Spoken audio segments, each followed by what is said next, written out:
Good morning. I now know that the hour has come to begin today's hearing. Clerk, will you please call the roll to take attendance? Members that are in attendance will please indicate that you are present when your name is called. Councilmember Jones. Councilmember Ahmad. Councilmember Driscoll. Councilmember Thomas. Vice Chair Bass. Chair Gilmore Richardson. I am present. Thank you. A quorum of the committee is present and the hearing is now called to order. This is a public hearing on the Committee on Finance regarding bill numbers 250574, 250951, 250953, 250954, 250981, 251018, and 251019. Clerk, will you please read the title of the bills? Bill number 250574, an ordinance amending Chapter 19-1700 of the Philadelphia Code entitled Finance, Taxes, and Collections to allow for refunds of the realty transfer taxes to victims of deed fraud, all under certain terms and conditions. Bill number 250951, an ordinance amending Title 12 of the Philadelphia Code entitled Traffic Code by revising certain definitions, adding a new Section 12926 entitled Fee for Use of Bus Loading Zones and Facilities to impose a fee on certain activities by intercity buses, authorizing the installation and use of a camera-based monitoring system for administration of the fee system, and authorizing an agreement with the Philadelphia Parking Authority for enforcement and collection of certain fees for intercity buses, all under certain terms and conditions.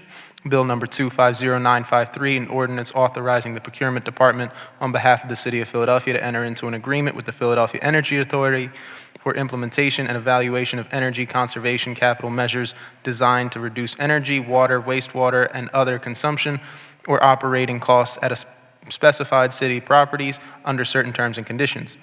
Bill number 250954, an ordinance authorizing the city treasurer on behalf of the city to enter into a provider agreement with Citizens Bank National Association for provision of payroll banking services to the city under certain terms and conditions. Bill number 250981, an ordinance authorizing and approving the execution and delivery of a service agreement between the City of Philadelphia, Pennsylvania, and the Philadelphia Energy Authority relating to the financing of the construction, equipping, installation, and implementation of energy conservation improvements and other measures designed to reduce energy, water, wastewater, and other consumption or operating costs at specified properties owned or leased and operated by the city, approving the issuance by such authority of bonds, notes, and other evidences of indebtedness in one or more series to finance or refinance the cost of such project, and authorizing and approving the obligation of the city to pay in full when the due service fee and other amounts payable under the service agreement, authorizing certain city officers to take certain actions required to issue such bonds, notes, or other evidences of indebtedness, covenanting that the city will make necessary appropriations in each of the city's fiscal years to provide for and will make timely payments of the service fee and other amounts due under the service agreement, and authorizing city officials to take other necessary and appropriate actions to effectuate the purposes of this ordinance, all under certain terms and conditions. Bill number 251018, an ordinance approving the amendment of the fiscal year 2026 capital budget, providing for the expenditures for the capital purposes of the Philadelphia Gas Works, including the supplying of funds in connection therewith, subject to certain constraints and conditions, and acknowledging the receipt of the revised forecast of capital budgets for fiscal years 2027 through 2031 as amended.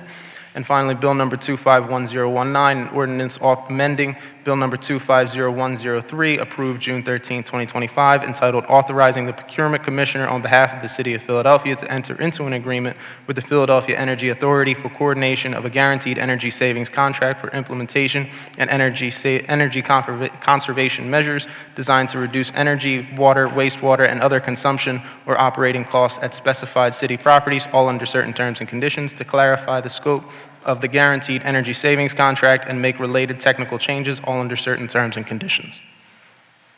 Thank you. Thank you very much. Prior to hearing and calling the panels and witnesses for bill number 250574, I'd like to thank my colleagues of the Finance Committee for your presence this morning and all of you here for this hearing.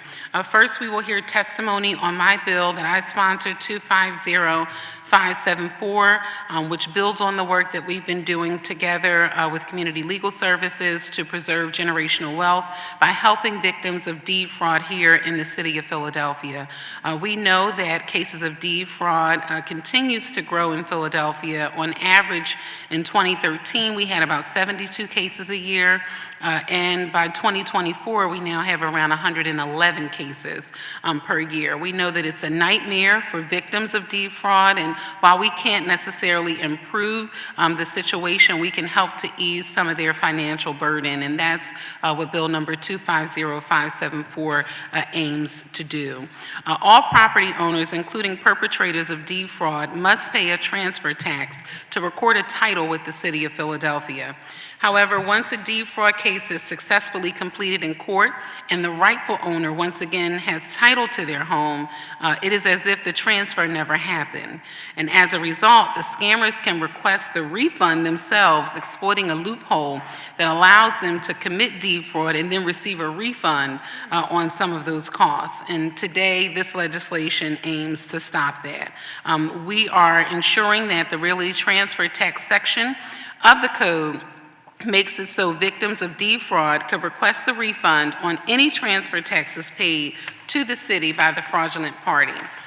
If enacted, this legislation will send a clear message that we support victims who have suffered emotionally and financially, and that protecting our residents here in the city of Philadelphia, helping them to preserve generational wealth and close any legal gaps that allow for exploitation continue, and we must make sure that they continue not to go unchecked. And so we look forward to hearing testimony today. I want to thank our Records Commissioner, I think I see him back there, Jim Leonard and his team, Tracy, and all of you from the Records Department. We appreciate you for being here, and we thank you for all of your help and work, and particularly to Community Legal Services. We look forward to hearing from you all. So, Clerk, will you please call the first panel we have to testify on Bill number 250574.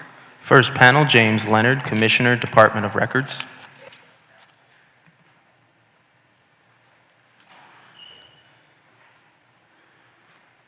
Please state your name for the record and proceed with your testimony. James Leonard, Commissioner of the Department of Records.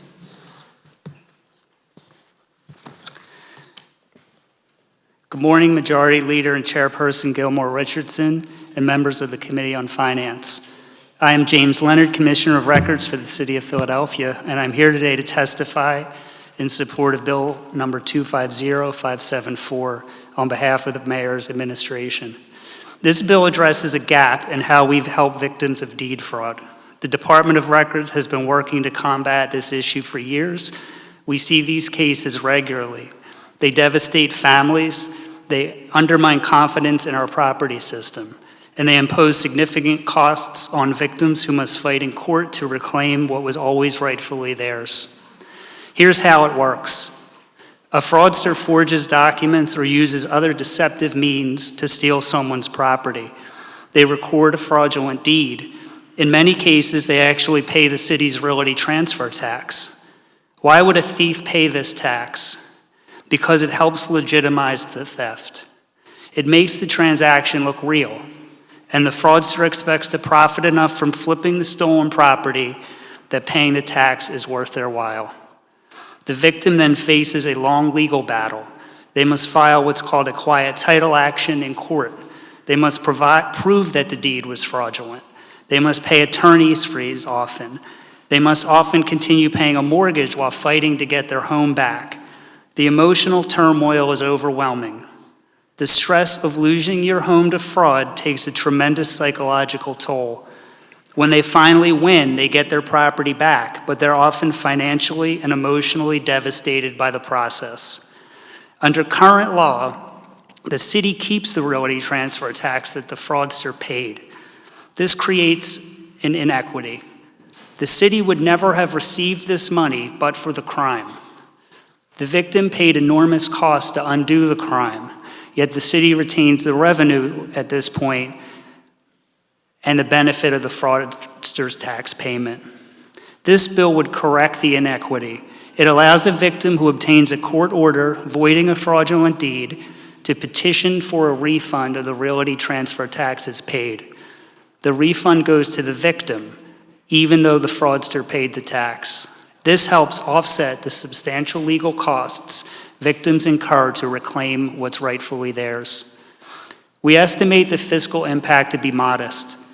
I believe there would likely be at most approximately 25 to 50 cases per year, perhaps less. Community Legal Services has estimated an average of $4,000 per case.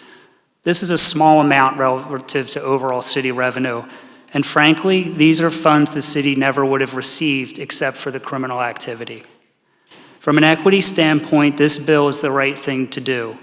Deed fraud victims are often vulnerable homeowners. They're elderly residents. They're families dealing with an estate. They're people who've worked their entire lives to own their home. When fraud strikes, they face financial ruin just trying to restore their rightful ownership. The bill includes appropriate safeguards. It requires a court order voiding the fraudulent deed. It requires the court to specifically direct that a refund be issued. It requires a certified copy of the court order. The victim must file within 3 years. These requirements ensure the process will not be abused. This bill also supports the Department of Records' broader mission to maintain the integrity of Philadelphia's property records.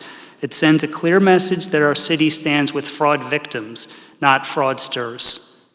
It provides meaningful relief to people who've suffered tremendous harm. I urge the Finance Committee to support Bill number 250574. Thank you for your time. I'm happy to answer any questions. Thank you. Thank you very much for your testimony. Thank you for being here and for your continued work on this issue. We certainly appreciate you very much and your partnership. Are there any questions for our Records Commissioner? The chair recognizes Councilmember Jones and then Councilmember Ahmad. Good to see you again, Commissioner. You as well, Councilperson. And I know you can't do that at this particular hearing, but what would be helpful is a proposed continuum of how this happens. We today, and thank you, Madam Chair, for closing one of the loopholes, but there are many of them, and it takes a cooperation interdepartmentally to figure that out. But what we often don't have is the kind of process it goes through, because there's the Register of Wills, there's the Deeds Department, there is people who do the notary. There are so many different places that we could put stopgap measures in to stop this. So the question I have is, can you help us, working with other departments, to create that proposed continuum of here's where it starts, here are checkpoints, these are logjam points that we can create to stop this process. You mentioned that it's like 25 cases a year? Was that in your testimony? We estimate that we would receive between about 25 orders for refunds. We get more reports of deed fraud per year in our department, as the chair mentioned earlier. Because I kind of get 25 of them in my office a year. And so I'm thinking that those are the ones we caught. These are the ones that come to mind. But how many just are now living off of the equity of others and that we didn't catch? So what I'm asking you to help us with is to create a timeline, a process chart that would allow us to look at some of the other doors that we need to close, and I think that would be very helpful. We can do that. Thank you so much, Commissioner. Madam Chair. Thank you so much, Councilmember Jones. The chair recognizes Councilmember Ahmad. Thank you, Chair. Good morning. Thank you for your testimony. Following up on my colleague, Councilmember Jones's, statement around creating like a plan, sort of an outline of where we can intervene to stop this. I had a question about what categories of people are targeted. And you mentioned estates, right? And I wondered if there's a way to cross-reference a death certificate with property ownership so that we already can anticipate who the heirs will be and how that property will be passed along. If there's a way to intervene at that intersection to have an awareness so this does not occur, at least in that category of who experiences deed fraud. Thank you for that question, council member. So you hit on one of the most common ways people steal properties, which is they steal properties where they know the owners are still on the deed but are deceased. So in September, we created the first of its kind program in the country where we check at the counter now whether the grantor, or what's commonly called the seller, was actually deceased or alive at the time the deed says they signed it, because you can't sign a deed if you're not alive. Simple idea, but it's one where the thieves, as Council Member Jones pointed out, had figured out this loophole a long time ago. So using, getting access, we were able to get access to basically vital records, as you said, death records. And our team, with the help of the Revenue Department, who was just a great partner on this, helped us build a simple interface for our team to use at the counter, so that and we have a regulation that implements this, so that if you present a deed and it says Jim Leonard signed it a week ago, but we check it and it says Jim Leonard died, and it's a social security number check, so it's a high degree of reliability, very high. And it says Jim Leonard actually died 5 years ago, we will not accept the deed. Now you have an opportunity to come back and show that we were wrong. Given the database's accuracy, it's not very likely, but you do have that opportunity.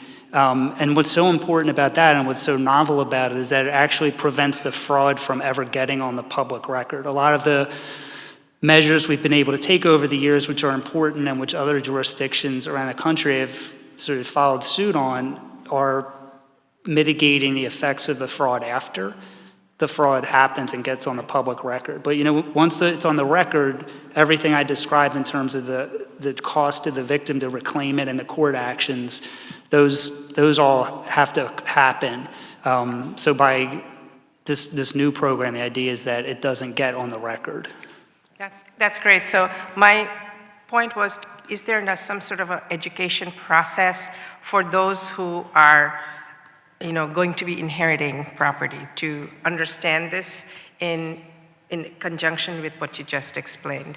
So since 2023, we've had a citywide outreach program that has focused on areas where we know the fraud reports are most commonly coming from, which is areas like Southwest Philly, West Philly, South Philadelphia. But it's citywide, but with a focus on those areas in particular. We've done almost 200 events since then, seen by our count almost 13,000 people at those events. I go out and talk regularly as much as I can and do sort of educational seminars, and if any of you want me to do that at any of your events, I'm happy to, but we're always happy to have a table, a resource table, and educate people about these programs. Thank you. This is essential in our wealth building scenario in our city. So I thank you all for being so proactive, and I hope the public is listening to know you are doing a lot of things to help in the wealth building space. So thank you so much. Thank you, Madam Chair. Thank you. Thank you so much, Councilmember Ahmad. Any additional questions for our Records Commissioner? Seeing none, thank you so much, Commissioner Leonard. We appreciate your continued partnership. Thank you. May you please call panel 2? Will Kate Dugan and Vincent Gillum please approach? Thank you so much. Please state your name for the record and proceed with your testimony.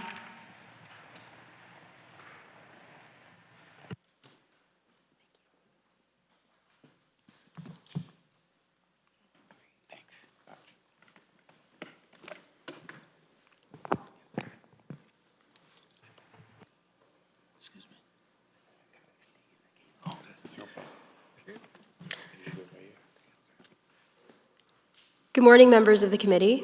My name is Kate Dugan, and I'm the Divisional Supervising Attorney of the Property Tax Team in the Homeownership and Consumer Rights Unit at Community Legal Services. I'm here today to strongly support Bill number 250574, Councilmember Gilmore Richardson's bill to address deed fraud in our city. As this committee certainly knows, CLS provides free legal assistance to low-income Philadelphians. Like many legal services organizations, CLS has seen an increasing number of clients who are victims of deed fraud. In 2023 alone, the Office of the Recorder of Deeds received 132 reports of deed fraud, and that isn't counting the homeowners who have not yet realized that their homes have been stolen. Right now, my colleagues and I at CLS have multiple clients in active litigation to reclaim their family homes. Deed fraud prevents homeowners from getting property tax relief and repairs. Often, deed fraud happens when a home is in a tangled title and is owned by a deceased person, making it even harder than usual for families to access, preserve, and protect their generational wealth. Unfortunately, the problem is expensive and complicated to fix. Even when free representation is available, which is normally not the case, victims are stuck paying for costs like repairs, changing locks, filing fees, process server fees, out of their own pockets. In most deed fraud cases, bad actors do not show up in court, so any monetary judgments we would get against them mean very little. It's rare for a deed fraud victim to collect any meaningful money damages or restitution. That's why we strongly support Councilmember Gilmore Richardson's bill, which provides a measure of relief to victims of deed fraud. Much of the time, when a bad actor commits deed fraud, they pay transfer taxes when recording the fraudulent deed. Since most bad actors turn around and sell that home to an investor or another third party, they recoup their money and more pretty quickly. Under the current Realty Transfer Tax Code, the Department of Revenue may issue a refund of taxes following a mistake of law or fact. In deed fraud cases, it's the bad actor who would have standing to request that refund right now. This bill would allow victims to obtain a court order following a successful quiet title action, directing the Department of Revenue to issue that refund to victims instead. Because deed fraud victims must obtain a court order to access that refund, the risk of others abusing this provision is exceedingly low. Neither the Department of Revenue nor the Tax Review Board will ever need to make the determination about who is entitled to the refund. The courts will be doing that. While the monetary benefit to victims will be significant, the cost to the city will be low. As the committee knows, the Philadelphia portion of the realty transfer tax is 3.578%. That means for a stolen home worth $100,000, a victim stands to receive a refund of about $3,500. Given the low number of stolen homes relative to the number of deeds recorded in Philadelphia, and given the even lower number of victims who are going to get court orders quieting title, this is a low cost to Philadelphia. But even a refund of a few $100s to a family or a victim of deed fraud is going to be meaningful and valuable to that family. We are so grateful to Councilmember Gilmore Richardson and Commissioner Jim Leonard for working with us to make this bill happen. I'm happy to answer any questions the committee has. Thank you so much for your testimony. Mr. Gillum, would you like to give your testimony now? Yes, good. Okay. Yes, good Would you morning. like to sit down or you want to stand up? Mr. Gilliam's going to remain standing and with his sunglasses on due to some medical issues. Okay, That's all. okay, received. I can This mic is fine, thank you. Okay. Testing 1, 2. Okay, you can state your name for the record and then proceed with your testimony. Yes, good morning. My name is Vince Gilliam, and I wanted to specifically come today. super close. Yeah. Thank you. Let me start again. Vince Gilliam, and I wanted to make it a point to come today to at least offer my testimony associated with a real direct situation as far as property theft and what happened specifically with my family, and even the support that we had got from CLS associated with an ordeal that's been going on the past 6 years with regards to, I think it's called entangled entitlement, falsifying records, and fraudulent signatures. In short, as they asked me to give the synopsized version, the Wilson Group took my property, or my family's property, and changed the title, and they had receipts and checks from my mother who sold them the property on the situation was that they did all this 6 years after my mother was deceased. And they took the property and then sold it again to Martinez, and who also took the property and got $50,000 loans from companies in New York. And of course, this is the short version. But I wanted to make it a point to show today and express to the Community Legal Services, because my family had ran at it wits end, being, I guess, detectives of Sherlock Holmes, trying to track down the Wilson Group. And CLS actually stepped in and helped us out, and we were able to track them down and find out all the fraudulent deals that they were doing associated with stealing the property. And it was a long, drawn-out process, and I certainly, when I heard about the aspect of the bill today, I asked, what could I do, or how can I support? And they said, come down and make a testimony.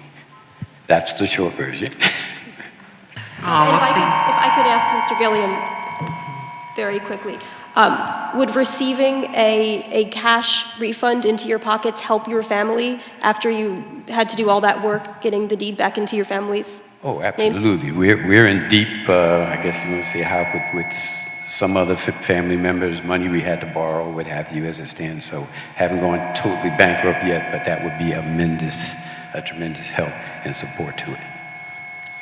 Us as it stands, yes. Thank you. Thank you very much for your testimony, and thank you, Mr. Gillum, for coming to council chambers to give us a synopsis of your family story. Just wanted to ask you if you could highlight for us the total financial costs and burden this was for your family. I'm just trying to calculate.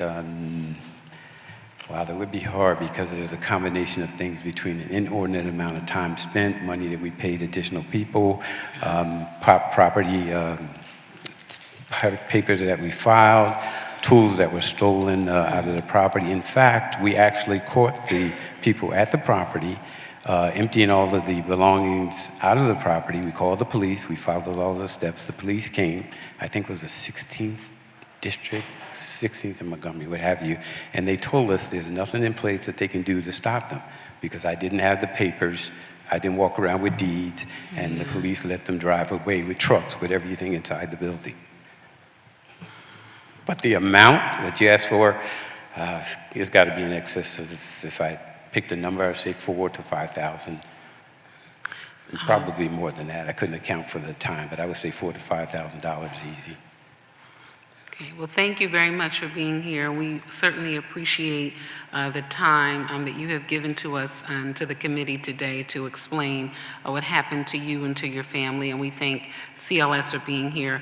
I'd like to recognize Councilmember Bass and Vice Chair Bass, and then Councilmember Jones. Thank you, Madam Chair. And I wanted to thank you, sir, for coming down today and for your testimony.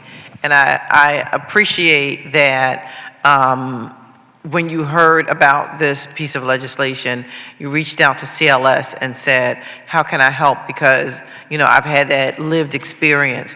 And it's so important for people to hear from someone like yourself who has actually gone through this unfortunate situation and how you've come out on the other side. So I just really wanted to thank you and really send it out as encouragement to other folks that, you know, we need to hear from the public. You know, we hear from a lot of other folks, the subject matter experts and the attorneys and so forth. It's so important to hear from the actual folks who are going through that I wanted to say thank you for coming down. And thank you so much to CLS, because I think that they're in my district and I think that they're awesome. So Yes. Great job as always. Thank you. Thank you. Thank you very, very much. The chair recognizes Councilmember Jones.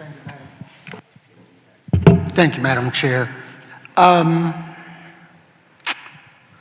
mentioned to the Commissioner a timeline or a process chart of how these things occur. My question is, what happened? Were there any charges filed against some of these unscrupulous actors?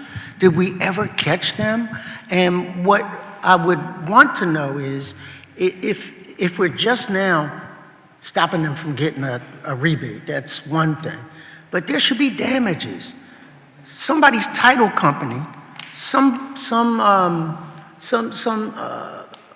processor is culpable in this crime.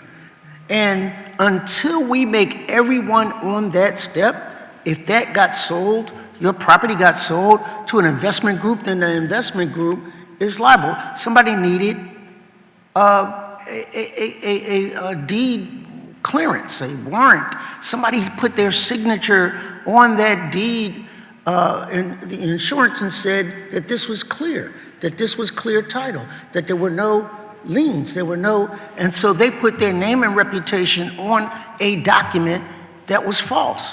And so I'm asking CLS to help us figure out who are the other people that need to be kind of held accountable, because if we do not up the penalties, if we do not up the risk, then there's no financial incentive for them to stop doing this, because if it's a $3,500 crapshoot and I'm getting $100,000 worth of property, where's the incentive for me not to do that?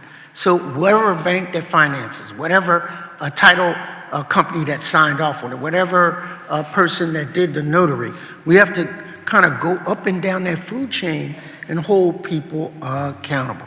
So in your experience, how does that work? Did we catch anybody? Did we sue anybody? Did we charge anybody? That's a great question. So to your question about do we catch these people, the answer is sometimes. So occasionally the DA will investigate and find somebody who is involved in deed fraud rings. We do see those news stories come out. One of the things that makes this challenging is a lot of times bad actors use fake names, fake LLCs, fake addresses on those transfer tax forms, and then sell to, as you pointed out, a third-party investor, right? They leave town with the money and we're left without recourse. The advantage of this bill is that even if we are able to get money judgments against the bad actors, often those bad actors aren't in town, are not findable, perhaps do not even have the money anymore, or it's just so extraordinarily hard to find them. So this bill puts a couple $1,000s in people's pockets, but to your point of should we be doing more work to ensure that these fraudulent homes are not transferred, I would absolutely agree. I think, you know, when we're litigating and we have a third-party purchaser as part of the litigation, which is often the case, often a title insurance company will agree to quiet title back to a victim. But that does not mean the victim gets damages or money put back in their pockets. You know, that $5,000 that Mr. Gilliam estimated that it cost his family to do the work of getting the title back. That's what this is aimed at, but I would absolutely agree that this is part of what needs to be a bigger effort to address deed fraud. Excuse me, that $5,000 is just on my personal tools. Can you come closer State to your the name. mic?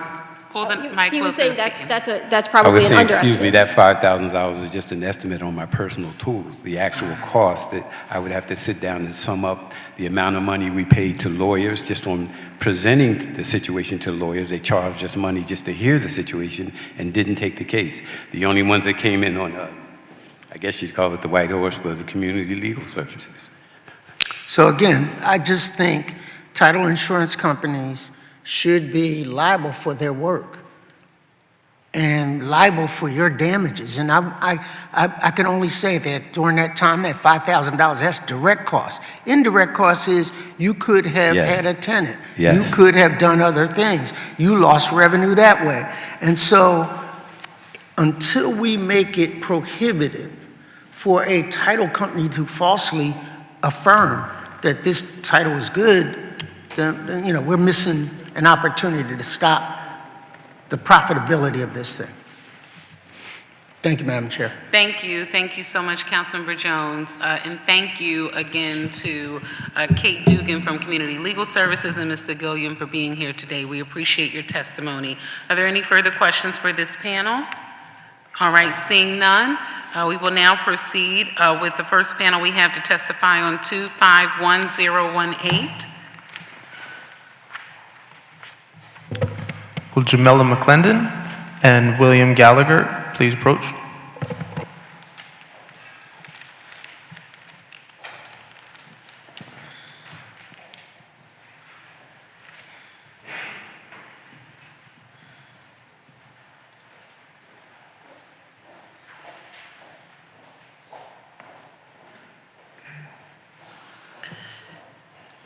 Thank you for being here. Please state your name for the record and proceed with your testimony.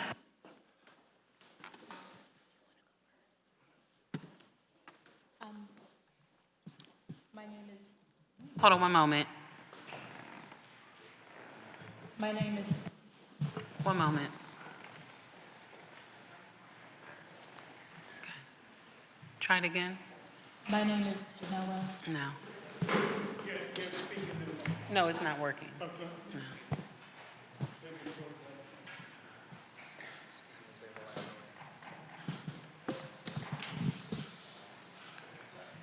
Hello? It's not working. Okay. My name is Jamela McClendon. I'm the Executive Director of the Philadelphia Gas Commission. Good morning, Chairwoman Gilmore Richardson and members of the committee. The Gas Commission appreciates the opportunity to testify in support of Bill Number 251018, which embodies its recommendations to City Council regarding the amendment of the Philadelphia Gas Works fiscal year 2026 capital budget, unanimously adopted by the Commission. PGW's testimony to council will provide the details of the requested capital budget amendment endorsed by the Gas Commission. This testimony will supplement PGW's testimony, and we respectfully request this committee to report this bill with a favorable recommendation together with the suspension of the rules so that it may have its first reading at the next council session. On August 25th, 2025, the Philadelphia Gas Works filed its fiscal year 2025 capital spending forecast for the fourth quarter and authorized spending reports for April and May 2025. Within this filing, PGW requested the amendment of 10 line items for reauthorization, which would affect line items from its fiscal year 2023, 2024, and 2025 budgets. All 10 of these line items only require additional time for project completion and do not require the approval of additional funds.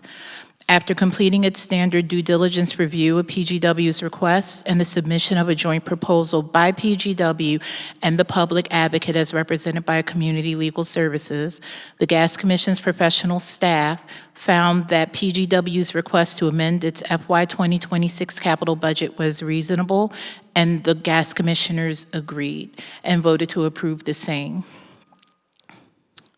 The Commission's specific recommendations to City Council are detailed in the Commission's resolution and order dated November 18th, 2025, which has been attached to my written testimony as Appendix Number 1. If you have any questions, I'd be happy to answer them. Thank you. Thank you. Please state your name for the record and proceed with your testimony. Good morning, Chairwoman Gilmore Richardson and members of the City Council Finance Committee. My name is William J. Gallagher. I am the Vice President of Budgeting and Strategic Development for the Philadelphia Gas Works. I am appearing today on behalf of support of Bill Number 251018, which would amend the 2026 capital budget. Not to be redundant with my friend here, however, just to repeat, the first piece of this legislation is associated with projects that the Commission as well as the City Council approved previously, and we're just asking for the extension of 1 year to their lifespan to keep us in compliance with the ordinance approving the 26 capital budget.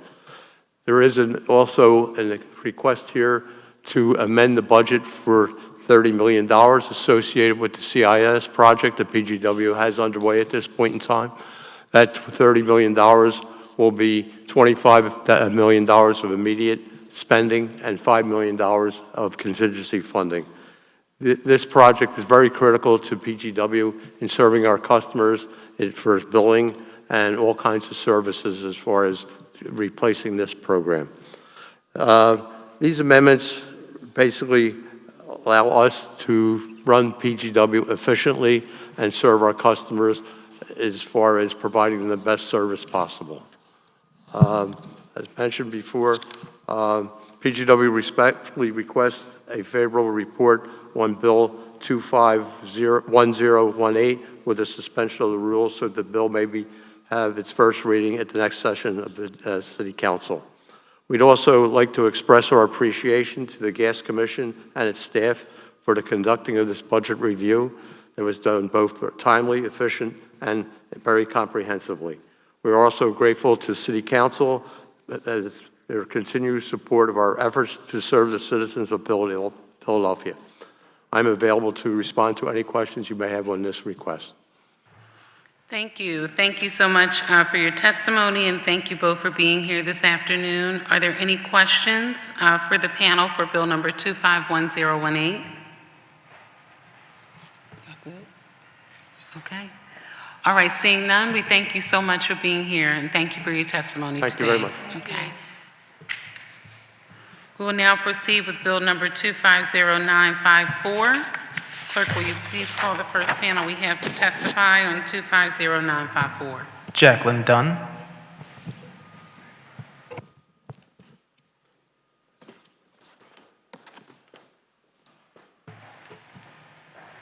We thank you all so much for being here.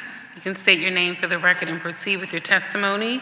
And in advance of your testimony, I just wanted to thank our city treasurer, Treasurer Dunn and her team, for meeting with my team prior to the hearing. We appreciate the work that you all are doing. So state your name for the record and proceed. Great, thank you, Chair. Good morning, Jackie Dunn, City Treasurer. Good morning, Chair Gilmore Richardson and members of the Committee on Finance. I'm Jackie Dunn, City Treasurer, and with me this morning are Shakina Clark, Deputy City Treasurer for Banking, and Sarah Cho, Chief of Staff in the Treasurer's Office. I'm here to testify today in favor of Bill number 250954.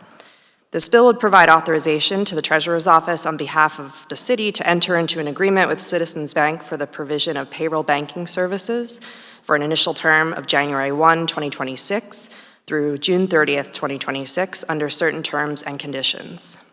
In June 2006, the city enacted legislation that required the Treasurer's Office to implement a request for proposal process seeking bids from qualified institutions to provide banking services for accounts related to employee disbursements for payroll, payroll deductions, and payroll taxes. This legislation also required that no contract amendment or no contract with a proposed recipient for payroll banking services be executed until it has been approved by City Council with an ordinance. In late 2024, CTO issued a payroll banking services RFP, which resulted in Citizens Bank ranking as the most qualified institution. Of the applicants, Citizens Bank had the most competitive fee proposal, provides superior service for the critical function of employee payroll, has an extensive branch network and the largest network of any applicant, maintains an outstanding Community Reinvestment Act or CRA rating, and regularly partners with the city on local priorities. Citizens Bank has served as the city's payroll depository since 2017 as a result of a prior RFP, and then was again recommended through a subsequent RFP and approved by council again in 2021. The administration respectfully recommends adoption of this ordinance and respectfully requests that the committee give the bill its favorable recommendation, and further that the committee recommends that the rules of council be suspended so as to permit the first reading of the bill at the next session of council.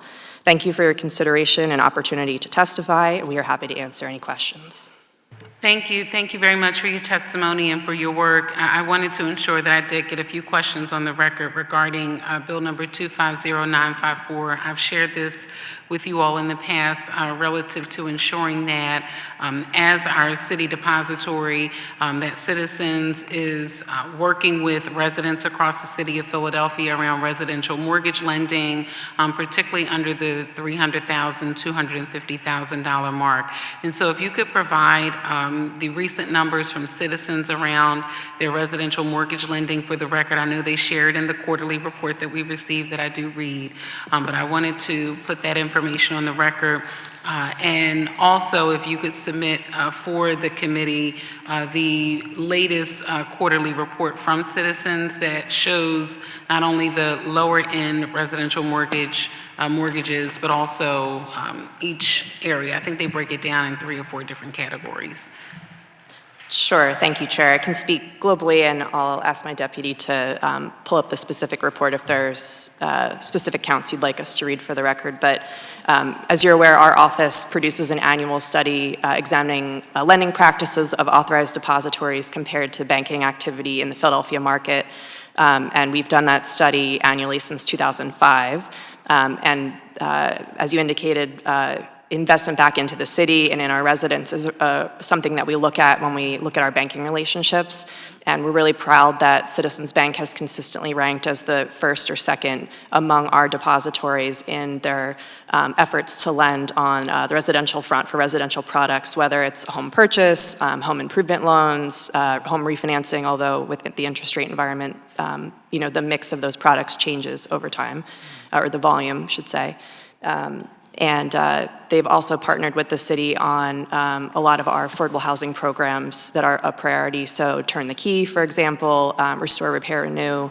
And so those are things that we are really proud to bring to the committee when we bring this opportunity. And would you mind repeating your request for the most recent quarterly statistics you'd like us to read? Yes, the most recent numbers for residential mortgage lending and I forget their exact breakdown, but it may be, what's the first line in that category? Is it 250 or 300,000?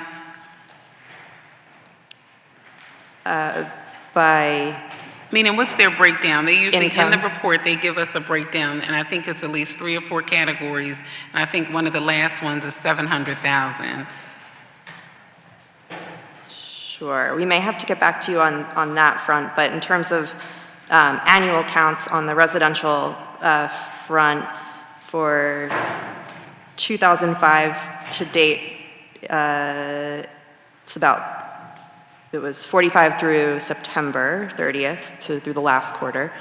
From 2024, it was 97, and for 2023, 76, and 2022, 109, and this is for residential home purchase only. For home equity, they've been around the 250 to 300 count mark in the last 3 years, and then, yeah, and I think we'll need to come back to you on the dollar amount because I want to make sure we're providing what you're requesting. Sure, and I just wanted to share the additional information with the committee as it relates to this bill and underscore the importance of whoever we're doing business with to provide payroll depository services for the city of Philadelphia is adequately working with residents across socioeconomic status to ensure that they too can achieve the dream of home ownership.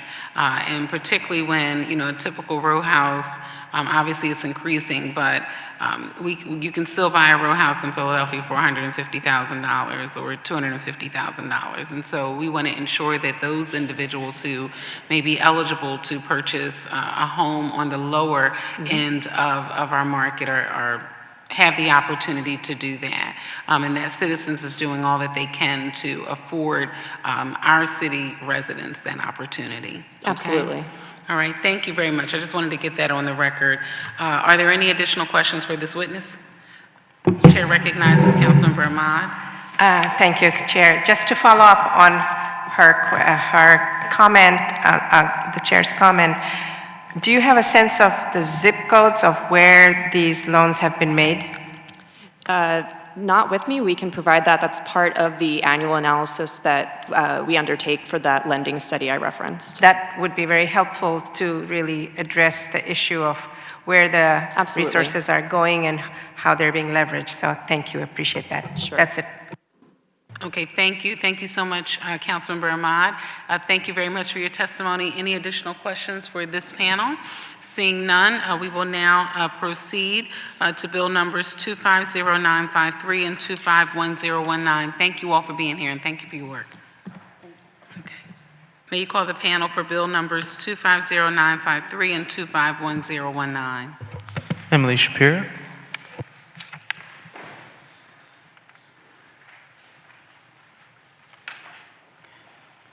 All right, thank you for being here, and we appreciate you very much. Please state your name for the record and proceed with your testimony.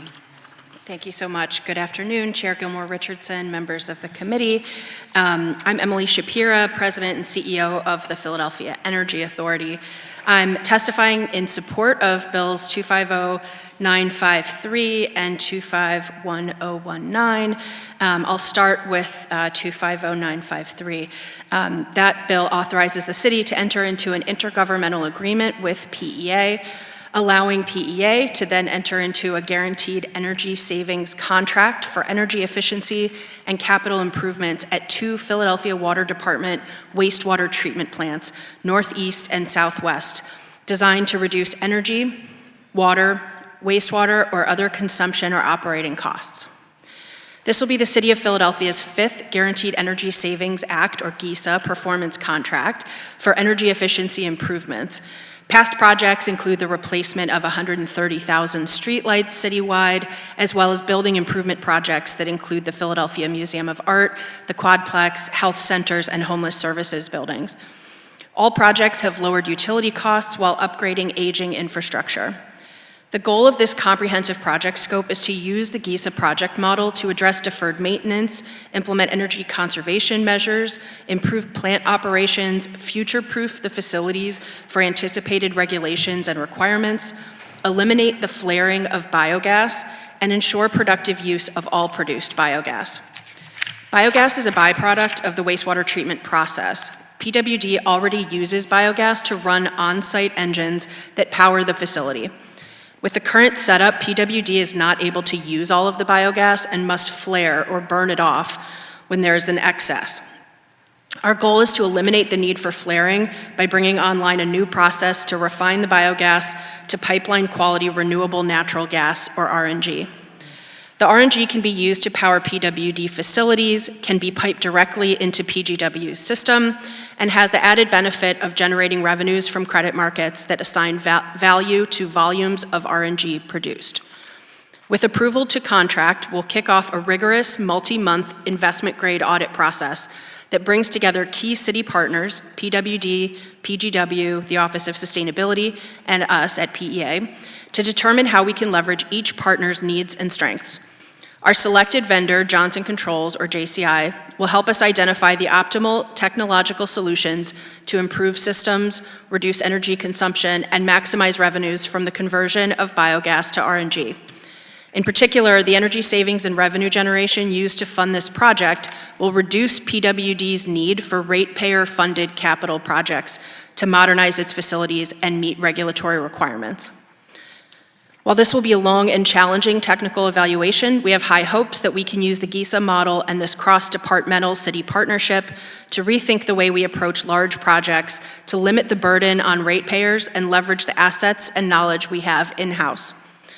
The project's prime vendor, JCI, was awarded the project through a public, transparent, competitive RFP process led by a selection committee that included technical experts and advisors from various city departments.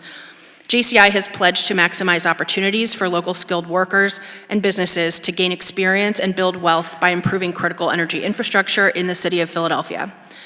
Contractor selection has not yet occurred and is a critical part of the investment-grade audit. Contractor scopes will be bid out publicly with assistance from PEA to share these opportunities with our broad network of capable local partners. We ask for your support of Bill number 250953 to kick off energy efficiency and capital improvements at the Northeast and Southwest wastewater treatment plants. And we're excited to work with our city partners at PWD, PGW, and OOS to make this ambitious project a reality. I'm happy to take questions on this, or I can move to my testimony related to the other bill as well. Sure, I'll have the same questions for both of those bills, so you can proceed with your testimony for 250981. And what I'll do is I'll also call back our city treasurer, Treasurer Dunn, to provide her testimony for 250981, so that we finish 250953, 251019, and 250981 together. Okay, perfect. Okay. So I'll just flag Bill 251019. This is a bill that corrects typographical errors in a previously approved contracting ordinance for another project, which is related to the next bill, for the Quadplex Plus Community Health Project.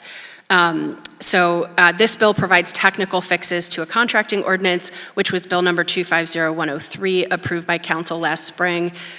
This bill's approval must accompany Bill 250981 in order to issue financing in a timely manner per the law department. We just realized there were typos in there recently, and so we're making sure that those get fixed before we move on to financing. Okay, thank you very much for your testimony. We'll take the testimony now of our Treasurer Dunn, for 250981, and then we'll have questions for this panel. Thank you for the accommodation. Good morning again. Chair Gilmore Richardson and members Hold of on one Finance. moment, please. Treasurer Dunn, if you could just switch microphones. Thank you. Good morning, Chair and members of the Finance Committee. I'm Jackie Dunn, City Treasurer, and with me this morning are Matt Bowman, Deputy City Treasurer for Debt Management, and Sarah Cho, Chief of Staff in our office. I'm here to testify in favor of Bill 250981. This bill would authorize the city to enter into a service agreement with the Philadelphia Energy Authority relating to the financing of the construction, equipping, installation, and implementation of energy conservation improvements and other measures designed to reduce energy, water, wastewater, and other consumption or operating costs at 14 specified properties owned or leased and operated by the city. City Council previously approved Bill 250103, authorizing the city to enter into the guaranteed energy savings contract for this project, and is considering related Bill 251019 today. The bonds would be issued in an aggregate amount up to $40 million, plus related cost of issuance, credit enhancement, and discount.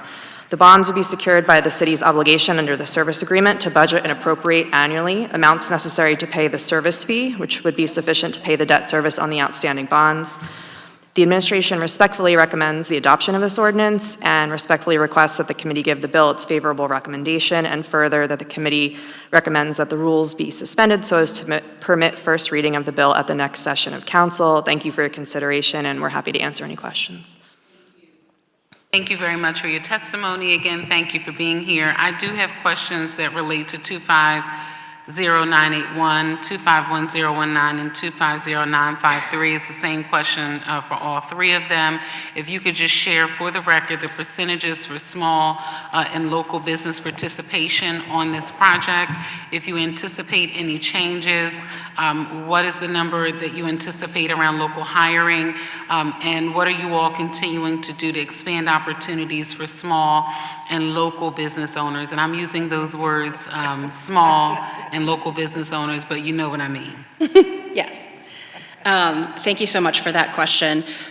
We can provide to the committee a full memo outlining the details of each project, but I'll share the highlights right now. For the Quadplex Plus Community Health Project, this is the second round of improvements to the Quadplex plus 7 health centers and 4 homeless services buildings. And so as part of the proposal package, when this was bid, this was before the city's most recent changes to OEO's practices. Johnson Controls signed an economic opportunity plan, which we will continue to enforce. And that was provided by the Office of Economic Opportunity. The goal that they requested of us was 30 to 50% participation. So after soliciting subcontractor bids as part of that investment grade audit process, JCI is committed to 50% minority owned participation in this project and 20% at least local business participation. Many of the other contractors are also local businesses but don't have the LBE certification. So we're working on that and can update that number. JCI also signed a voluntary EOP supplement. This has become standard practice for us that commits them not only to local business participation, but also on-the-job training opportunities for graduates of not only PEA's workforce development programs, but also many of our partner programs that come from nonprofits and other organizations citywide. So this remains a top priority for PEA in all of our programming and all of our projects. And, you know, of course, we will adapt to the new rules and regs, but we continue to look at disadvantaged businesses and make sure that they are participating in these projects, and not just participating, but are taking key roles and helping to really build great projects. No, we thank you for your continued work. I would just request for this committee that we receive a full breakdown of every single subcontractor that has been selected, where they're located, if they have information about their leadership structure, any board information if applicable. And in addition to that, if there are any changes that take place from now until the start of the project, if we could receive that update as well in writing, and I'll share with all members of the Finance Committee. But we thank you all for your continued commitment. Any additional questions for this panel? Okay, seeing none, we thank you very much for being here. Thank you. Okay, we'll now proceed with Bill number 250951. Will John Mondlak, the Department of Planning and Development, please approach?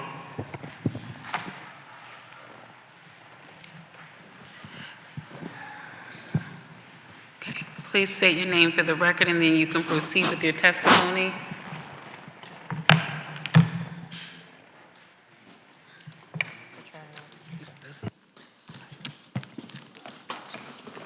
Thank you.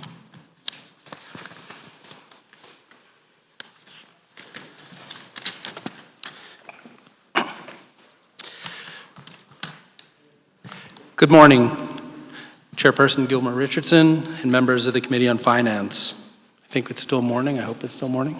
My name is John Mondlak. I'm the First Deputy and Chief of Staff in the Department of Planning and Development, and I'm joined by Michael Carroll, Deputy Managing Director for the Office of Transportation Infrastructure and Systems, also known as OTIS, Kathleen Grady, who is the Deputy of Strategic Initiatives in the Department of Planning and Development, Nicola Mams, who is the Director of Strategic Programs in OTIS, and Guillermo Lava, who is the Intercity Bus Operations Manager. I'm here to testify in support of Bill 250951, which advances the city's efforts to provide a welcoming, clean, and safe environment for bus passengers arriving in Philadelphia.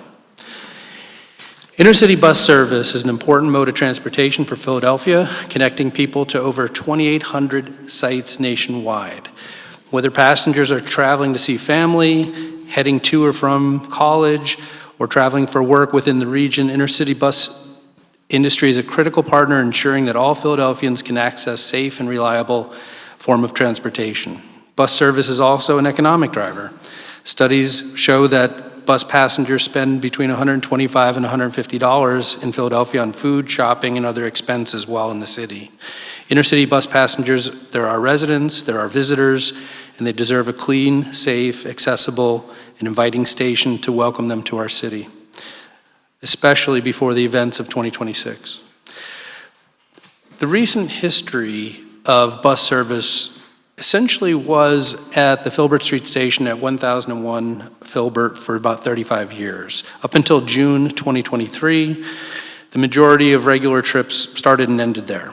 In 2023, Greyhound terminated its lease on that building in keeping with the parent company's business model of divesting itself of real estate throughout the country and terminating leases where they can terminate leases. This was not a property they owned, but it was a lease they were able to terminate. Peter Pan, Martz, and Fullington were also subtenants of Greyhound, and they ceased operations there at the same time. Following an initial move to 6th and Market, the city required buses to move to Spring Garden in November of 2023. The shift was based on the availability of manageable curb space, access to public transit, access to interstate highways and on and off ramps, and the ability to flexibly accommodate a facility or an activity this size near Center City. In spring of 2024, Mayor Parker charged staff with providing a short-term improvements, identifying options to increase capacity for 2026, and to develop a thoughtful long-term solution which Philadelphia can be proud of. Intercity bus carriers are currently operating curbside in Spring Garden Street between North Front and 2nd in Northern Liberties, with several carriers permitted to operate on Schuylkill Avenue between Walnut and Chestnut in University City.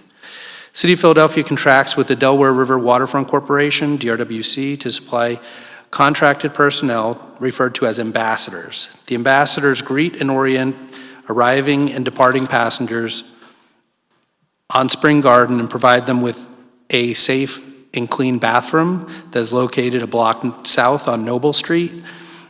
And the city has incurred a total of about $2 million of expenses to provide services, with $1 million going to DRWC and $1 million for city activity. City's been able to only capture about $88,000, primarily because we don't have a fee ordinance, which is the point of introducing this bill. While the city invests in passenger service at Spring Garden, we agree that the situation is less than ideal. It does not meet the standards that residents and visitors of the city deserve.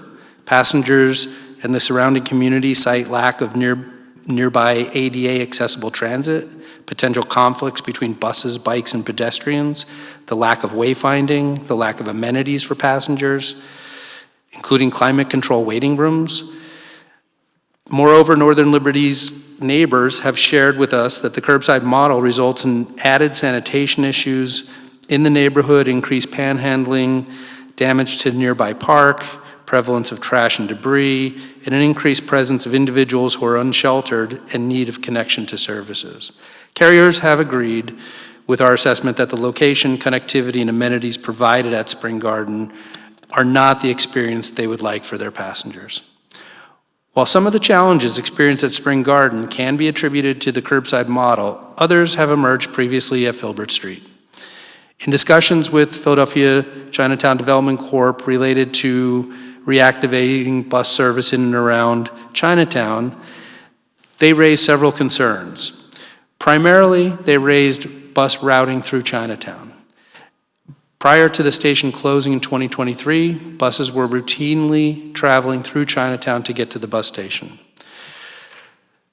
They also include similar issues of panhandling, unhoused people, increased litter, similar issues that we've seen at Spring Garden. The city seeks to avoid these pain points in the past by implementing best practices, and this ordinance will help us generate the resources we need to provide high-quality experience for passengers and proactively address the concerns raised by prior communities and this community a couple years ago. This legislation allows the city to enter into a multi-year agreement with the Philadelphia Parking Authority to operate. I neglected to mention Rich Laser, Executive Director of the Parking Authority, is also here to answer questions. And they will operate the intercity bus facility. Under the agreement, PPA will apply a bus fee to intercity buses to finance the operations of our intercity bus program, which includes operation at both this facility and some curbside locations, if desired.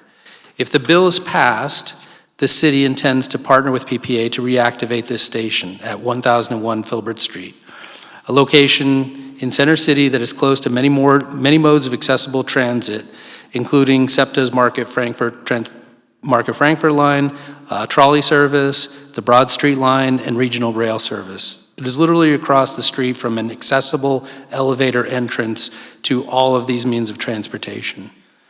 A refresh of the facility will include new exterior public art, greening via planters and new tree plantings, an updated waiting room, indoor restrooms updated, ticket counters that will be available for bus operators, and office space for our supporting personnel.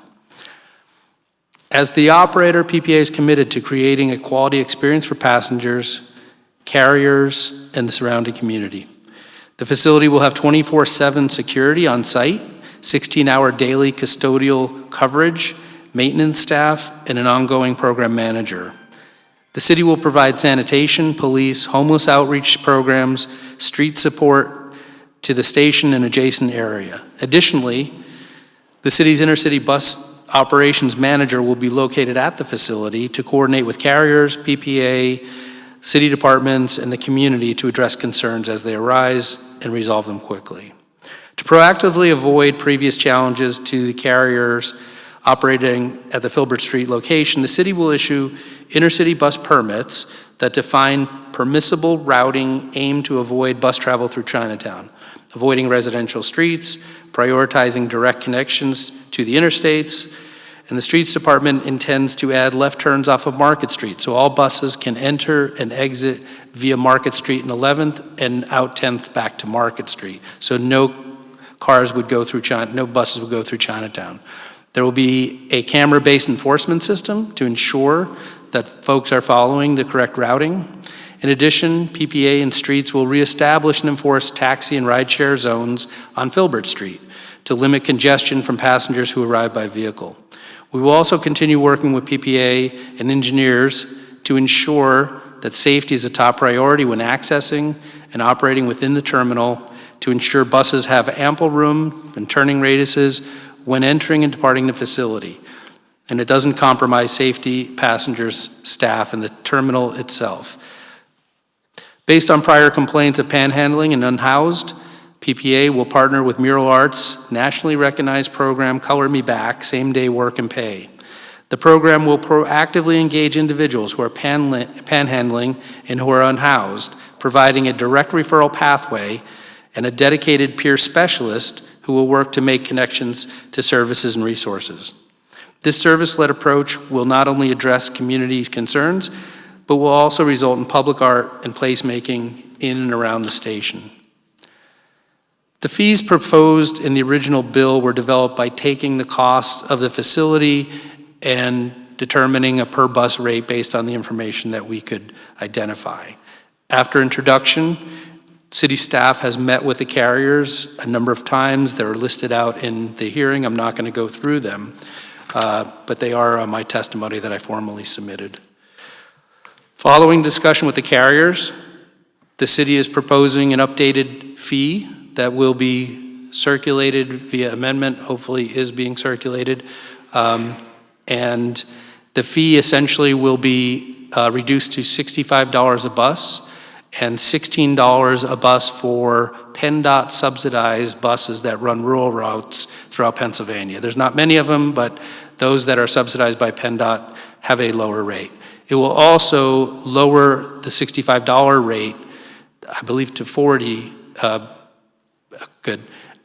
until the bus station is operationalized in a couple months. The reduction of fees represent an annual subsidy where the city is contributing to the operation of this. Expenses that would have been reimbursable, but will now be, will not seek reimbursement to help subsidize these operations and ensure that we have a good solution. There's a chart that I'm not going to go through that talks about the different fees and how it works, and we can answer questions. The proposed annual local subsidy demonstrates the city's commitment to intercity bus passengers. Unlike other locales in similar situations, the city we haven't benefited from substantial federal or state subsidies for intercity bus facilities. Nor do we have tolling authority that we can create a dedicated revenue stream for intercity bus operations. The city's proposed intercity bus fee is a singular fee. Unlike other cities that charge departure fees, license fees, lease fees, passenger fees, ours is all in one fee. Given the demand on the city's financial resources for many pressing needs, the city is making a significant investment in private industry to ensure that we have something better than the curbside model that we have, particularly for the summer of 2026. The city is eager to work with PPA, intercity bus carriers, and the surrounding community to bring this facility to reality in time for the 2026 events, and the ordinance and fee structure is critical to making that a reality. While we work on this interim solution, the city and the city, through the Planning Commission staff, is about to launch community engagement around our long-term effort, and that public engagement should begin in the beginning of 2026. In sum, it's an important mode of transportation for the city. The ordinance is critical for us being able to change the way we deliver intercity bus service. And again, thank you. We're here to answer questions. I would also respectfully ask that you consider the amendment that has been circulated hopefully we can come to an agreement on everything that's in that, but I believe it clarifies that the fee is lowered to 65. It clarifies that it's lowered further until the station opens, and it also clarifies the starting date of January 1st. We also respectfully request that you suspend the rules of council so that this bill can be read at the first hearing, the first meeting, which is tomorrow. Thank you. Thank you very much for your testimony, and thank you both. Do you have testimony to provide? No, John was covering all of that for us. He's got all the answers. Okay. Well, thank you very much for being here. We appreciate all of you for all the work that you've been doing and the conversations that we've had over the last several days. We were just reviewing the amendments now and seeking further clarification on a few things. So I wanted to recognize Vice Chair Bass for a question relative to the business functions at the facility, and then we'll come back for the other questions, okay? Yes. Chair recognizes Vice Chair Bass. Thank you, Madam Chair, and I apologize. I have to leave for other council business. So I did want to be on the record asking about the additional, according to the memo that's been provided from the administration, there was a list of fees that were covered, and then a statement, this fee is intended to cover the cost of operations, but does not include the cost for individual carrier business functions, because everything that was listed appears to be the individual carrier business function. So is there something else that we're missing, or could that be clarified? Yeah, well, I could tell you that the function, when we refer to the business function, we're referring to the bus, its operation, the driver, and any staff that the carriers would like to have on site to sell tickets. We'll provide the ticket counter at no cost, but we won't reimburse their staff to be there. We won't sell tickets. I see. They have to decide. Many just sell online, so many will not take advantage of that. But Okay. as far as the facility, everything about the facility is custodial, maintenance, utility, all that is covered by us. The same way that there was detail in those sorts of items, the ticket kiosk, the common space, the on-site security, you just might want to clarify in your document here that what the business functions are, because it just wasn't clear, that's all. Thank you very much. Thank you. For your testimony. Thank you. Madam Thank you very, very much for being here, and thank you, Vice Chair Bass. I also wanted to, just for the record, because we're just receiving this is what we were discussing while you were providing your testimony. The $40 fee would then be in effect on January 1, 2026, until the bus terminal becomes operational, at which point the fee will change.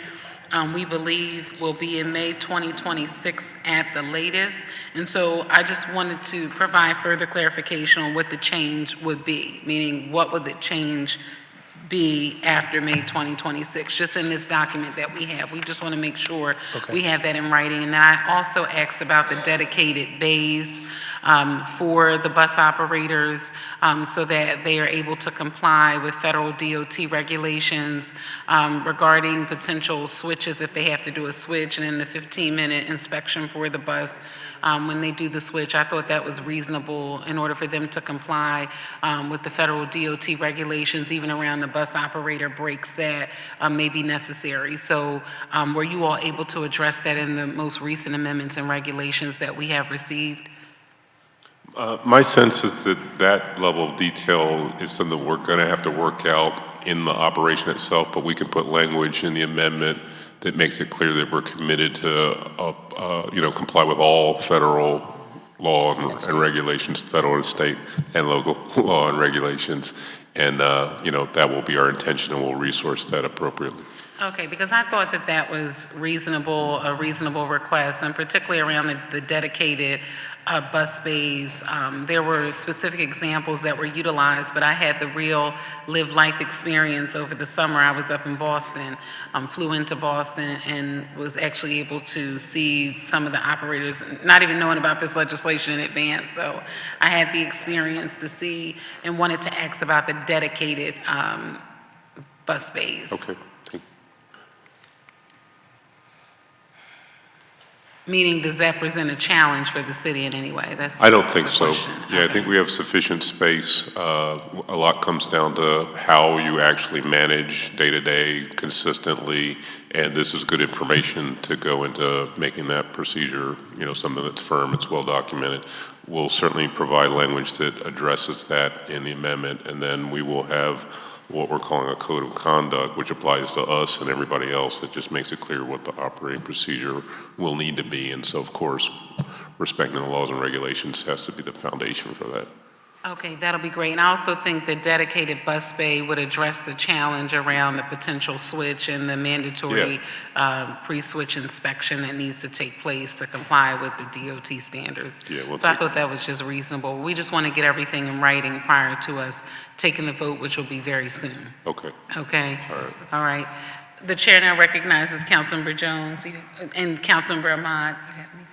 Okay, and also, so Councilmember Jones, please forgive me. Can I please start with Councilmember Driscoll, who is the sponsor of the legislation, if you don't mind?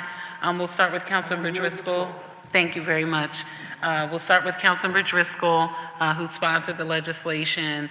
We also recognize in his absence Councilmember Squilla, whose district this facility would be in. Okay, Councilmember Driscoll? Thank you, Madam Chair.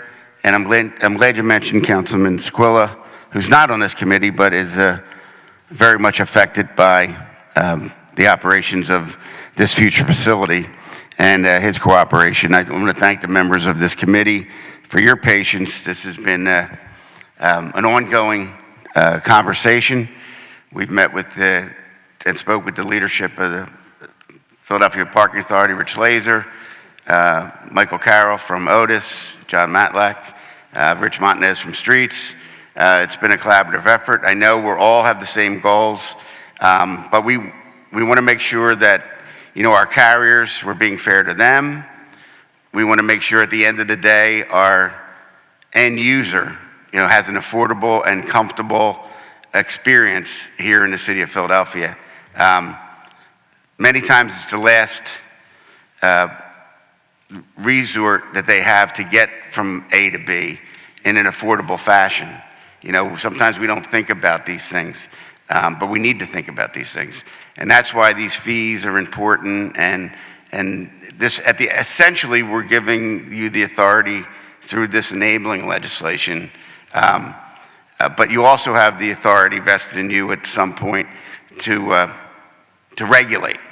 And I just ask you in your leadership capacities that is always something that you're mindful of and you take serious. And so that as we learn through these processes, that we get it right? And I know everyone is well-intentioned, the committee, the carriers, and each of the offices you represent. But I say that on the record because I believe it's very, very important going forward. Next year is a very important year in the city of Philadelphia, as we all know. 2026 is the 250th anniversary of our country. We have the FIFA World Cup and a lot of other things we all know about. A lot of people will be coming here for the first time, and when they're in that station, they're going to get their first taste of Philadelphia. And we want to make sure that first taste of Philadelphia is a good one. And when they leave, we want to make sure when they leave, they have a good experience leaving, so that when they get to their destination, they can tell folks, Philadelphia has their act together, we had a wonderful time, and you know what? Taking a bus is a pretty good experience. Just a couple weeks ago, unrelated to this hearing, I had the experience of going to the Greyhound terminal, which is in my district, where they repair the buses. And boy, when I tell you, these new buses that are coming out are spectacular. The seating, the air conditioning, the comfort, the coffee carriers, the storage carriers. It's amazing what this new technology that we are getting to experience here in Philadelphia. So, Madam Chair, I just want to end by saying that this is an important step. I fully recognize the urgency of this committee taking it to the next step, but let's just make sure we get it right. Thank you. Thank you, Councilman. Thank you. Thank you, and thank you so much, Councilmember Driscoll. We thank you for all the work that you have done on this legislation and for guiding us through this process. The chair now recognizes Councilmember Jones and then Councilmember Ahmad. And we want to thank Richie Laser for being here from the Philadelphia Parking Authority. We appreciate you. Councilmember Jones? Thank you, Madam Chair. And before Richie leaves, I want to say I don't think you guys know how incredible Lightspeed. You took an issue, I think, Isaiah and Jeffrey Young, you, Madam Chair, and now Member Driscoll introducing this bill. I have never seen in my time here us galvanize departments around an issue, address the issue in a, I'm not going to say you don't do it, but in a timely fashion to be able to address a upcoming celebration nationally. And it just shows you can't put that genie back in the bottle. I know you can cooperate now. And so that's the expectation. From now on, it is truly impressive for us to go from a problem to a solution. And I listened to the testimony given about the comprehensive nature of how this bus shelter will operate. I used to put my son on the bus, Madam Chair, to go to FAMU. That's 1,100 miles on the bus. My boy left as a boy and came back as a man off of that bus ride. And I'm saying to you, some of the things when we would drop him off were pretty hairy. And I expect, as Member Driscoll just mentioned, that out of a crisis, we came up with a solution that is going to elevate bus riding in the city of Philadelphia that makes us more of a destination. And so, Richie, now I know you can do it. So the genie cannot go back in the bottle, gentlemen, ladies. Thank you. Thank you, Councilman. And I just wanted to, we'll take that, but it's important to point out that you're talking to us. The people behind us did more work than we did. So they really deserve the credit.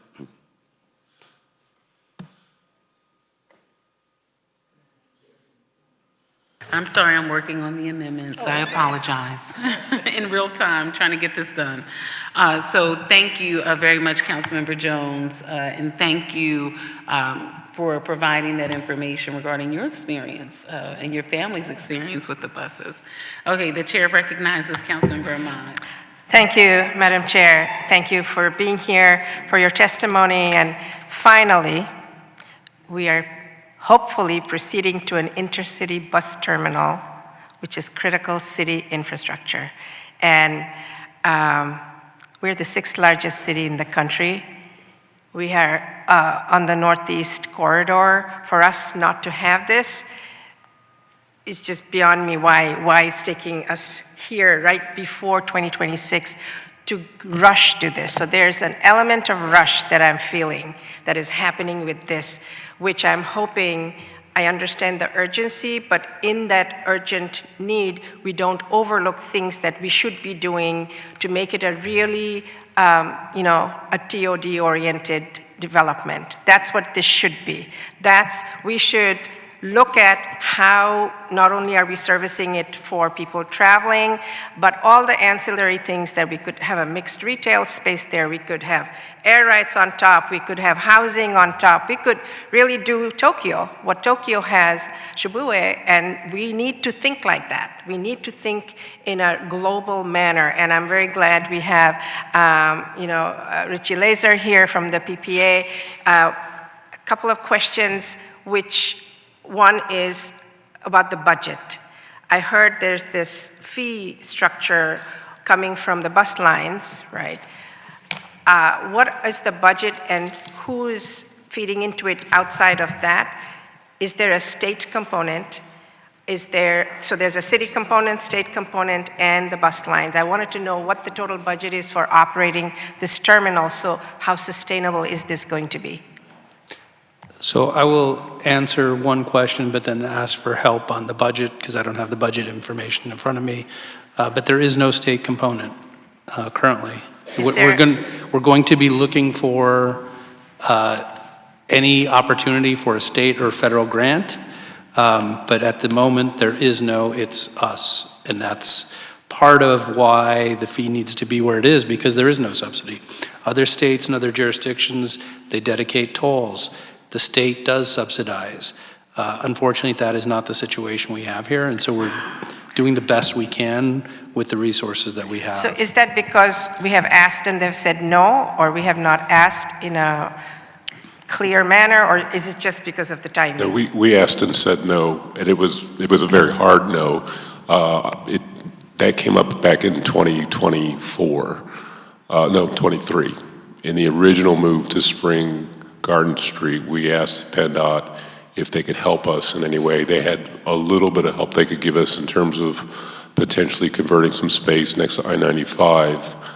They already subsidize intercity travel throughout the Commonwealth. There's a lot of subsidy that goes for specific lines to get people connected from rural areas to Philadelphia. I think one in particular goes from Williamsport.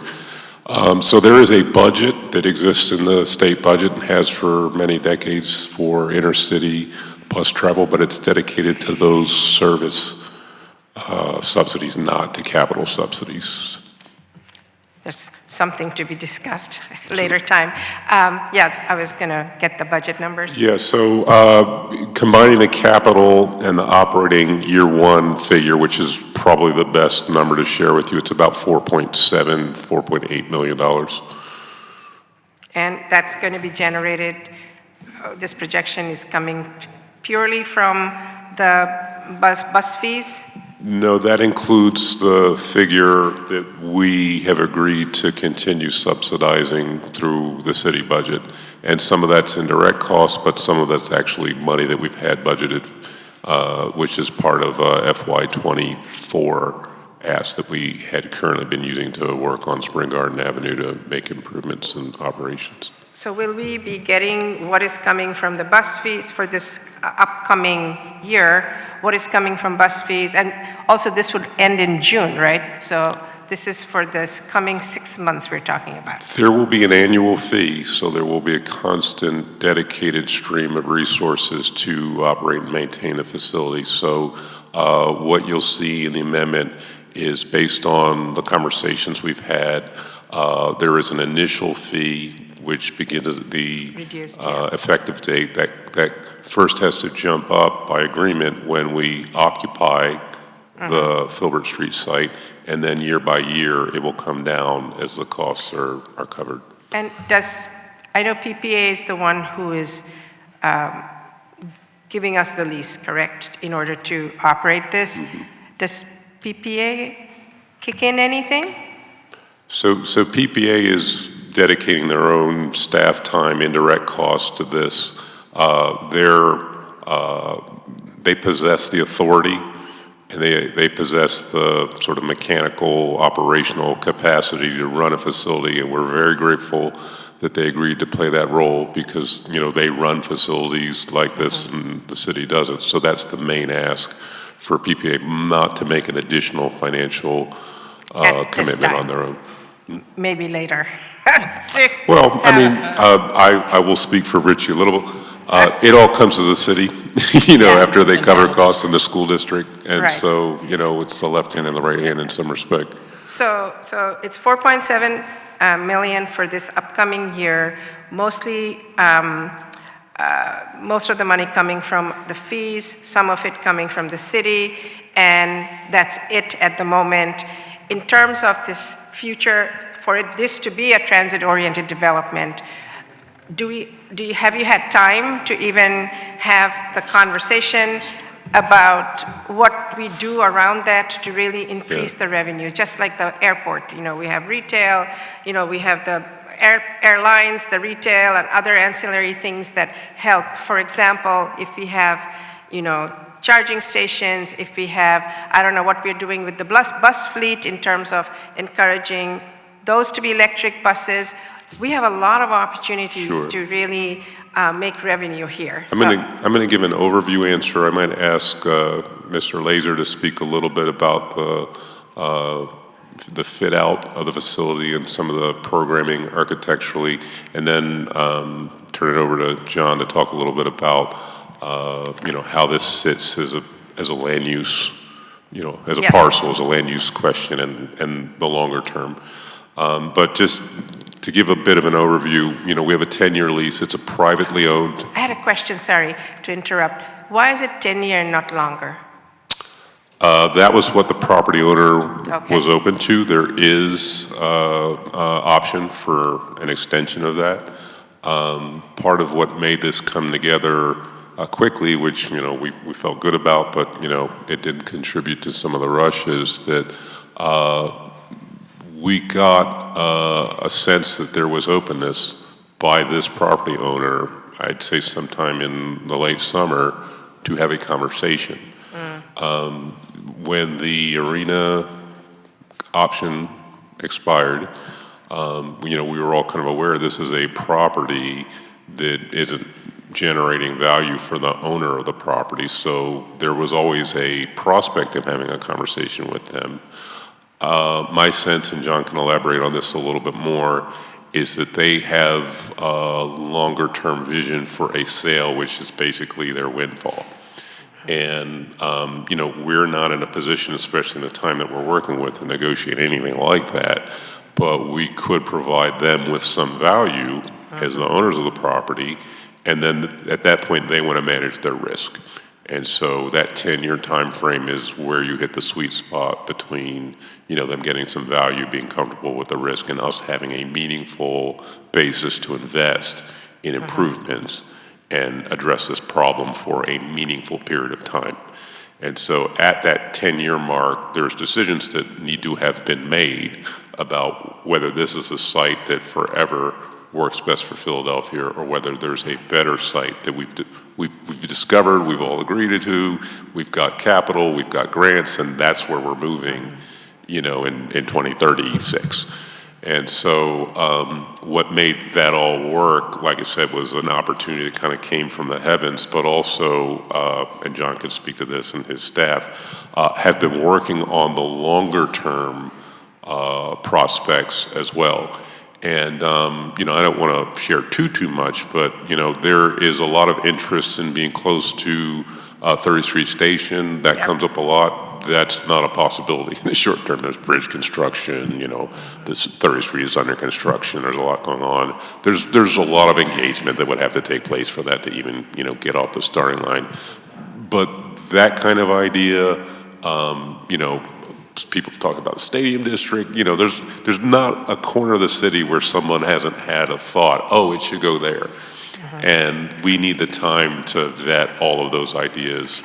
And this gives us that time, and that's why we're very grateful. And I think to kind of preempt maybe what John may say, if we're going to talk about, TOD operations, really long-term activation that I think you're thinking about, that's the opportunity that makes that happen. And this is the bridge that gets us to that opportunity. Maybe that answers your question. Yeah, that's exactly, and the profit sharing with the owner becomes a real reality for them. So they should give us... the way I thought about that, that is a public-private partnership, right? Correct. And it could be an entity that is the embodiment of that public-private partnership, and that springs to life when you've got this, land use that goes with it. And that's not what we're doing now, but we can certainly see that that's a vision for where we want to go. I'm going to maybe speak a little bit, or you want to go? Yeah, well, Rich should get a chance to talk. Thank you.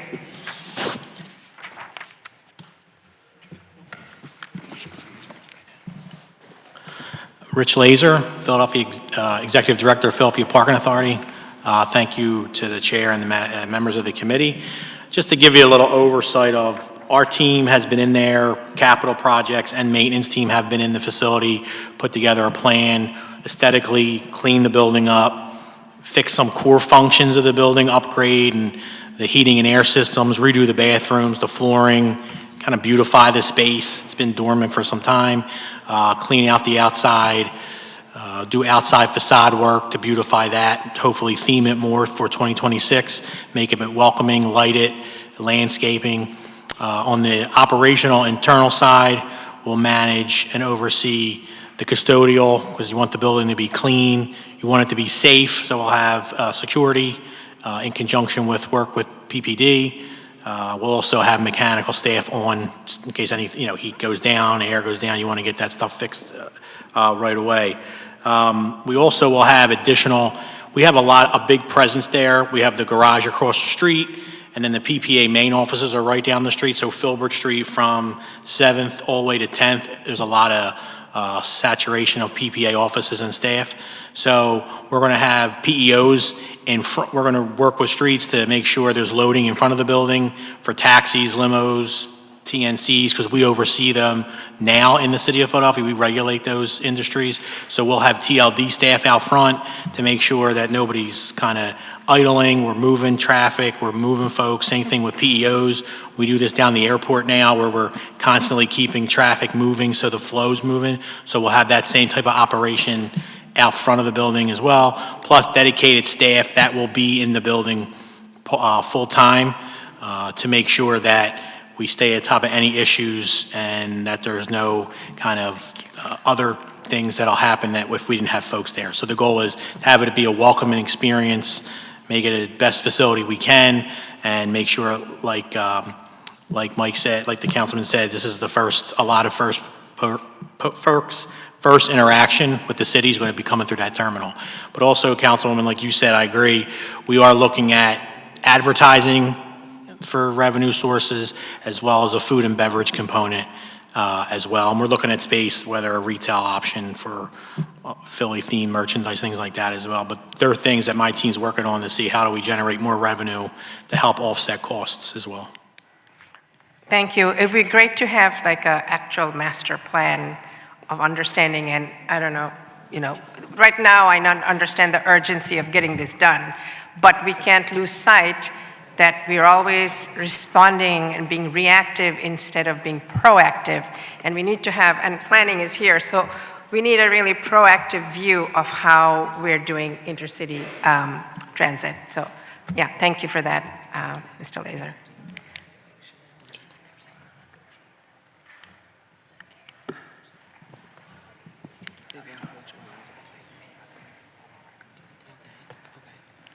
Then, thank you. Yeah. Okay. Thank you so much, Councilmember Ahmad, and thank you all so much for being here. We are working this out in real time, so we appreciate all the work that you're doing. And once again, I just want to get on the record about the dedicated bus bays. Can you just address that for the record? Yes, so based on your question, my understanding is that you would like to see language about dedicated bus bays so that we're compliant with USD OT regulations, and I think it certainly makes sense to include a larger statement that we will be compliant with all appropriate federal, state, and local laws. And I don't know that specifically having the bus bays do that outside of ensuring that it gives them the time necessary if there needs to be a switch and a pre-switch inspection. But I think separate from that portion of adhering to all the federal, state, and local regulations that I'm putting the plug in for the dedicated bus bays because I do think that would be helpful to them in complying with those regulations as the operators and not as you all operating the facility. Okay. All right. So thank you all so very much. Any additional questions for this panel? All right, seeing none, we thank you very much for being here. We appreciate your work and we look forward to the continued work that will take place in anticipation of the opening of the facility in calendar year 2026. Okay, thank you very much. Thank you, Councilman. All right, is there anyone additional to testify for this bill? Seeing no further testimony, we will begin the public comment portion. Given that we have another hearing this afternoon, we have the Rules Committee this afternoon. Public comment will be limited to 2 minutes. Clerk, will you please read the names of the individuals who signed up for public comment? Stephen Bronskill and Benjamin Shee. Okay, please proceed to the witness table, state your name for the record, and then you can proceed with your testimony. Thank you for being here and thank you for your patience. Yes, sir. Thank you so much, Madam Chair. Thank you for having me. My name is Stephen Bronskill. I'm the Coalition Manager for Transit Forward Philadelphia. We are a coalition of 38 organizations here in Philly, grassroots folks, riders, workers, transit advocates. We're here to also speak in support of Bill 250951. Really grateful for this committee and this council and the city's leadership in support of a new intercity bus terminal. I really hope everyone had a wonderful Thanksgiving and safe travels to loved ones. fields if you were traveling, even though the birds didn't do so well Friday. I certainly support, the council and the testimony here talking about 2026, but there were thousands of Philadelphia families who also spent their Thanksgiving on an unsheltered curb at Spring Garden, in the snow, in the sleet, in the rain, and the cold, and over 1 million riders, both in Philly and coming to Philly since the closure of the Greyhound station. This is the city of brotherly love. As we know, folks have not always felt that love, not having the dignity of an accessible restroom, of shelter from the heat. And sisterly affection, yes ma'am, absolutely. Shelter from the heat and the cold, the closest accessible rail station being miles away. This is a huge step forward for us, but it is the floor, not the ceiling. And so I want to urge this committee and the council to pass this legislation as urgently as possible, but also to think, how can we shape this proposal to support transit riders here in Philadelphia, but also folks coming to our city? I think there is a lot of opportunity here to make sure, as folks have mentioned, that there is clear, accessible wayfinding to transit connections like Jefferson Station close by, that we have safe intersections and a clear flow to get there, and that we also make sure that we learn the lessons of the last few years, that we don't ever have this happen again and have the opportunity to build a long-term permanent bus shelter for riders. Nearly half of Philadelphians either do not own a car or live in a household where there are more people than cars. Intercity bus travel gives people that freedom. And this also gives us an opportunity to look bigger. You all have been incredible advocates for SEPTA and state funding this year. Now that we have a runway to really build trust and confidence in mobility in the city of Philadelphia, this is an opportunity to make sure people can, yes, visit, but also for Philadelphians to travel up and down the Northeast Corridor. It's also an opportunity to look at the trolley riders who are stranded at 40th and Market right now on diversion. Regional rail riders underneath this building who are wondering if their train is going to come. To make sure that we have a vision for mobility in Philadelphia to invest in every type of transit and giving people the freedom to get to jobs, opportunities, schools, all across this great city.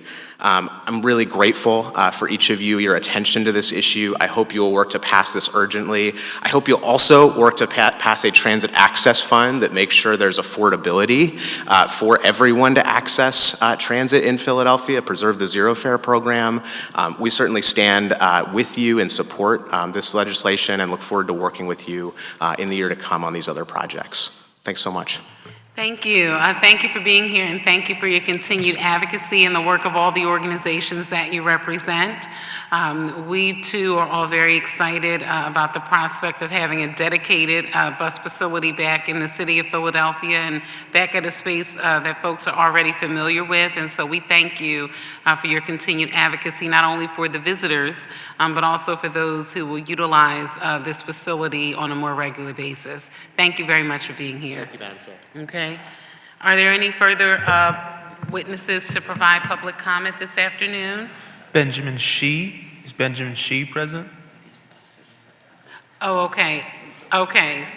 There are no further names. Okay. There being no further witnesses to provide public comment, we appreciate you all for being here. Is there anyone else to give public comment or testify on any of the aforementioned bills?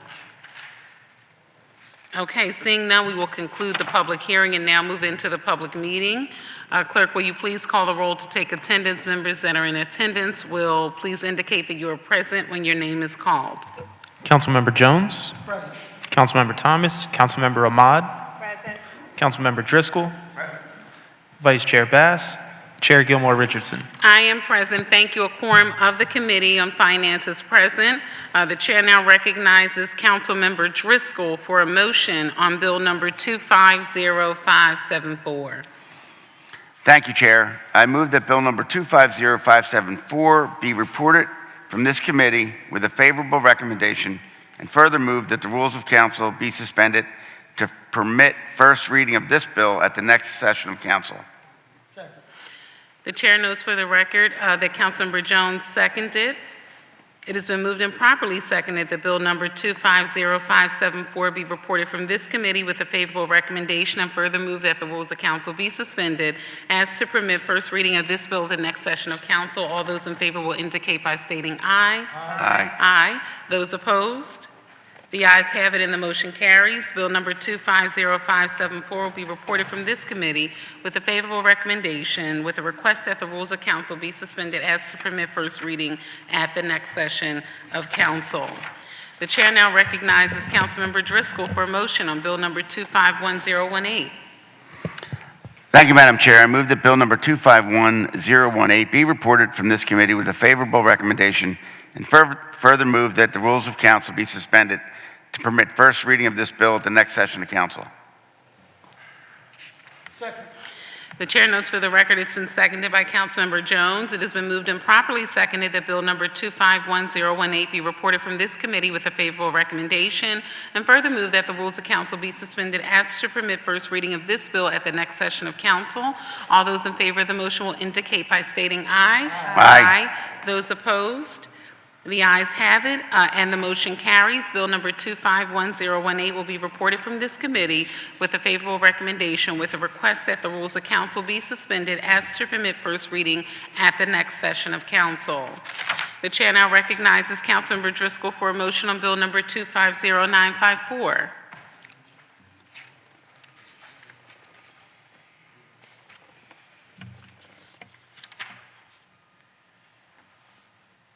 Thank you, Chair. I move that Bill Number 250954 be reported from this committee with a favorable recommendation, and further move that the rules of council be suspended to permit first reading of this bill at the next session of council.